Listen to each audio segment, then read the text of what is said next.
നമസ്കാരം. അമേരിക്കയ്ക്ക് റഷ്യയുടെ മുന്നറിയിപ്പ്. മൂന്നാം ലോക മഹായുദ്ധമുണ്ടായാൽ യൂറോപ്പിൽ ഒതുങ്ങില്ലെന്ന് അമേരിക്കയ്ക്ക് ഇപ്പോൾ റഷ്യയുടെ മുന്നറിയിപ്പ് വന്നിരിക്കുകയാണ്. അതായത് യുക്രൈൻ്റെ കുർസ്ക് അധിനിവേശവുമായിട്ട് ബന്ധപ്പെട്ടാണ് ഈ ഒരു പ്രതികരണം ഇപ്പോൾ റഷ്യയുടെ ഭാഗത്തുനിന്നുണ്ടായിരിക്കുന്നത്. അധിനിവേശത്തിന് പാശ്ചാത്യ രാജ്യങ്ങൾ നൽകുന്ന പിന്തുണ അത് തീക്കളിയാണെന്ന് വിദേശകാര്യമന്ത്രി സെർജി ലാവ്റോവ് മുന്നറിയിപ്പ് നൽകിയിരിക്കുകയാണ്. പാശ്ചാത്യ മിസൈലുകൾ ഉപയോഗിച്ച് റഷ്യയിലേക്ക് യുക്രൈൻ കടന്നു കയറുന്നതിനെക്കുറിച്ചാണ് ഇപ്പോൾ റഷ്യയുടെ പ്രതികരണം വന്നിരിക്കുന്നത്. ഓഗസ്റ്റ് 6-നാണ് റഷ്യയുടെ പടിഞ്ഞാറൻ കുർസ്ക് മേഖലയിലേക്ക് യുക്രൈൻ കടന്നു കയറിയത്. രണ്ടാം ലോക മഹായുദ്ധത്തിന് ശേഷം റഷ്യയിൽ നടന്ന ഏറ്റവും വലിയ വിദേശ ആക്രമണമാണിത്. തക്കതായിട്ടുള്ള പ്രതികരണം റഷ്യയുടെ ഭാഗത്തു നിന്ന് ഉണ്ടാകുമെന്നാണ് പ്രസിഡന്റ് വ്ളാഡിമിർ പുടിൻ മുന്നറിയിപ്പ് നൽകിയത്.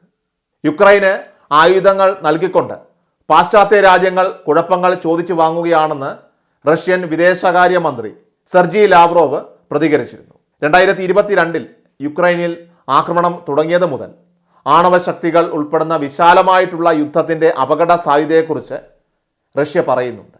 US നേതൃത്വത്തിലുള്ള നാറ്റോ സഖ്യവുമായിട്ട് പ്രശ്നത്തിനില്ലെന്നും റഷ്യ വ്യക്തമാക്കിയിരുന്നു. എന്നാൽ യുക്രൈൻ്റെ റഷ്യയിലേക്കുള്ള കടന്നുകയറ്റത്തിൻ്റെ പശ്ചാത്തലത്തിൽ ഒരു മൂന്നാം ലോക മഹായുദ്ധം ഉണ്ടായാൽ അത് തീർച്ചയായിട്ടും യൂറോപ്പിൽ മാത്രം ഒതുങ്ങി നിൽക്കില്ലെന്ന മുന്നറിയിപ്പ് നൽകുകയാണ് ഇപ്പോൾ റഷ്യ.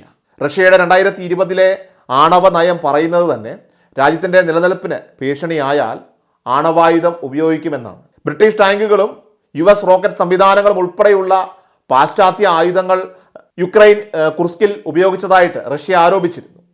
കുർസ്കിലെ പാലങ്ങൾ തകർക്കാൻ അമേരിക്കയുടെ തന്നെ മിസൈലുകൾ ഉപയോഗിച്ചതായിട്ട് യുക്രൈൻ തന്നെ സമ്മതിച്ചതായിട്ടും റഷ്യ ആരോപിച്ചു.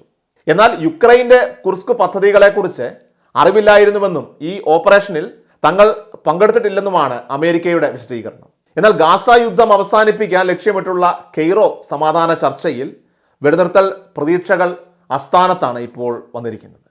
സമാധാന ചർച്ചയിൽ പുരോഗതി ഉണ്ടെന്ന ഈജിപ്തിലെ മാധ്യമ വാർത്തകളെ തള്ളി ഇപ്പോൾ ചർച്ചയിൽ വലിയ രീതിയിലുള്ള അത്ഭുതങ്ങളൊന്നും തന്നെ സംഭവിച്ചിട്ടില്ല എന്നാണ് ഹമാസ് വൃത്തങ്ങൾ നൽകുന്ന സൂചന.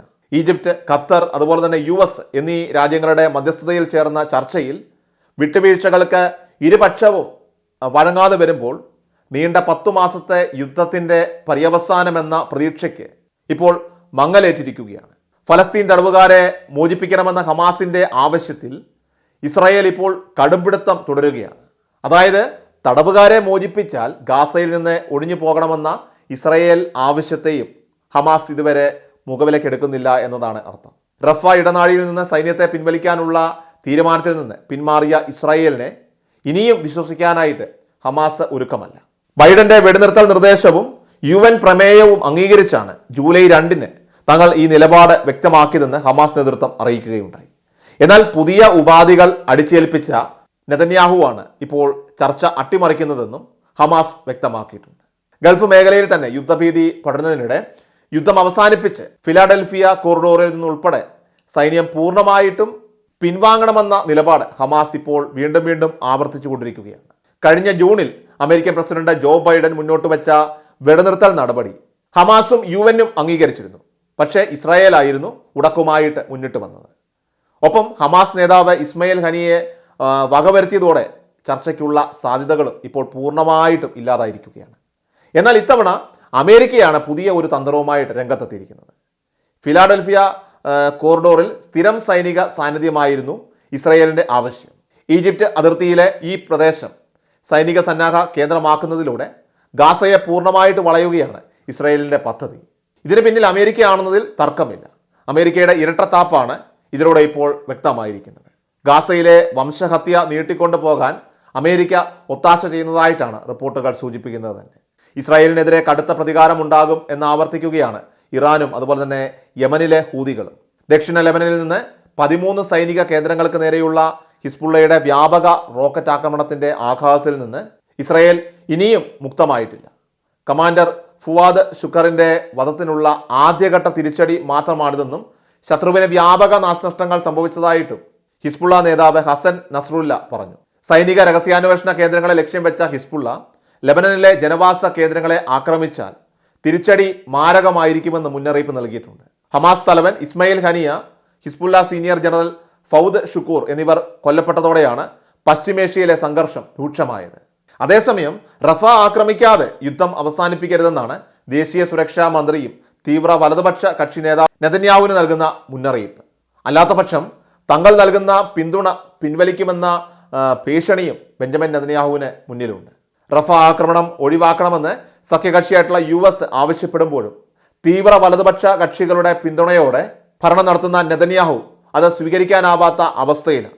കാരണം റഫ അടക്കം എല്ലായിടത്തു നിന്നും ഹമാസിനെ പൂർണ്ണമായിട്ട് തുടച്ചു നീക്കുമെന്ന് തന്നെയാണ് സ്വന്തം നിലനിൽപ്പിനെ ഭയക്കുന്ന നെതന്യാഹു സ്വീകരിക്കുന്ന നിലപാട്.